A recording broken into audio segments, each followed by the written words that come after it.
Halo, perkenalkan saya Rifki Ramadan, biasa dipanggil Rifki. Sudah siap menjadi investor yang handal? Pastinya sudah siap dong. Sebelum kita menjadi investor yang handal, alangkah baiknya kita mengetahui terlebih dahulu apa itu saham. Setuju kan? Di video sebelumnya kita sudah membahas tentang dasar penilaian efek ekuitas. Sekarang kita akan membahas materi selanjutnya tentang aksi korporasi, jumlah saham beredar, dan nilai earning per share. Tapi sebelum kita masuk ke pembahasan, kita intro dulu ya.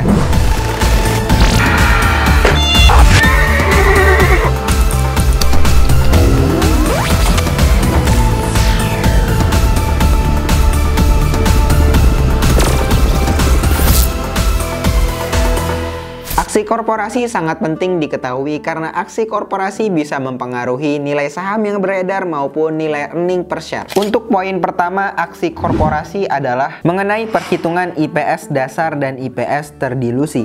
Bagaimana sebuah aksi korporasi itu bisa mempengaruhi perhitungan itu? Dimana kalau dilihat di sini rumus pertama adalah IPS dasar, dimana laba bersih dikurangi dividen preferen dibagi dengan rata-rata saham yang beredar. Kemudian yang dimaksud dengan IPS terdilusi adalah earning per share setelah terjadinya aksi korporasi. Di sini terlihat bahwa rumusnya masih sama, dimana laba bersih dikurangi dividen preferen. Tapi pembagiannya adalah rata-rata saham beredar yang sudah disesuaikan setelah terjadinya aksi korporasi. Sebagai contoh, aksi korporasi pertama adalah penerbitan jumlah saham baru. Di sini yang pertama kita harus melakukan sebelum menghitung nilai earning per share terdilusi. Kita harus menghitung rata-rata jumlah lembar saham setelah dilakukan corporate action. Yang pertama adalah selama periode 1 Januari sampai 30 Juni 2011, jumlah saham yang beredar masih sama, yakni 10 juta. Sehingga kita lakukan prorate terhadap periode waktu 6 bulan dibagi 12 bulan menjadi 5 juta lembar saham. Pada periode kedua setelah dilakukan corporate action di mana ada penerbitan saham baru,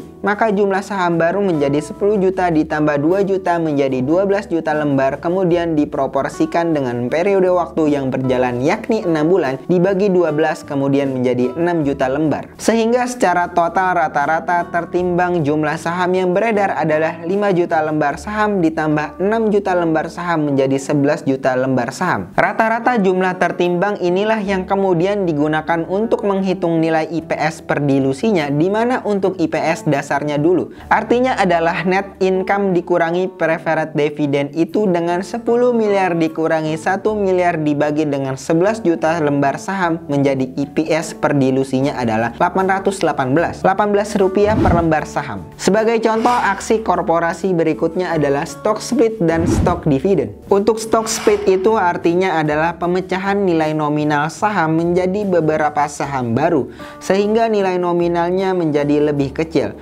Dengan nilai nominal yang lebih kecil, maka saham tersebut lebih aktif dan lebih liquid diperdagangkan. Sebagai contoh, di tahun 2017 ada saham Bank Mandiri maupun Bank Rakyat Indonesia yang melakukan stock split pemecahan nilai sahamnya, sehingga setelah terjadinya stock split saham tersebut menjadi lebih aktif diperdagangkan. Untuk aksi korporasi berikutnya adalah stock dividend, di mana perusahaan memberikan dividen tidak berbentuk uang tunai tapi berbentuk saham. Beberapa contoh diantaranya adalah saham yang pernah melakukan stock dividend adalah saham MNC. Untuk dua aksi korporasi ini, baik stock split maupun stock dividend tidak mempengaruhi dari sisi proporsi kepemilikan investor, hanya saja dari sisi jumlah lembar saham yang beredarnya. Sebagai contoh aksi korporasi berbentuk ilustrasi. Di sini kita melihat PT Bahagia yang memiliki laba bersih sebesar 12 miliar rupiah dengan jumlah saham beredar sebanyak 4 juta lembar saham.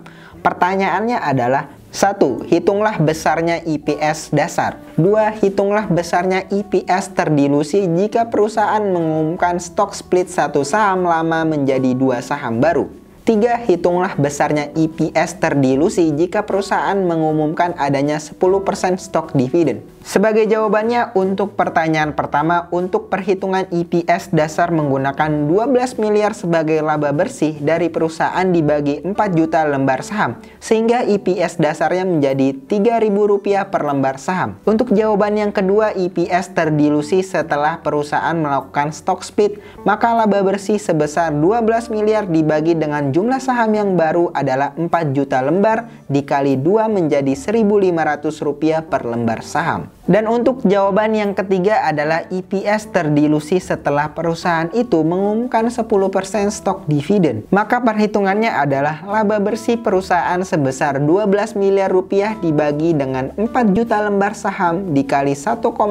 Karena adanya penerbitan 10% stok dividen menjadi 2.727,27 rupiah per lembar saham. Oke teman-teman semua, sudah pada paham tentang aksi korporasi bagian pertama ini? Kalau masih bingung bisa tulis di kolom komen ya. Untuk kelas selanjutnya kita akan membahas tentang aksi korporasi bagian kedua. Jangan sampai kelewatan ya. Terima kasih sudah menonton video ini. Dukung terus channel ini dengan cara like, comment, subscribe, dan share channel ini. Saya Rifki Ramadan undur diri. Terima kasih.